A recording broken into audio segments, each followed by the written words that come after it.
మనము భోజనం చేసేటప్పుడు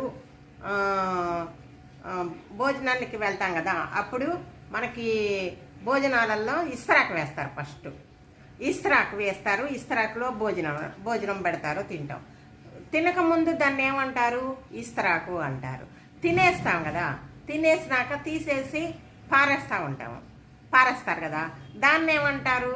ఎంగిలాకు అంటాము. అవసరమైనప్పుడు అది తినేటప్పుడు ఇస్తరాకు, తిని పారేసేటప్పుడు అంతా తిన్న తర్వాత అది పారేసేటప్పుడు ఎంగిలాకు.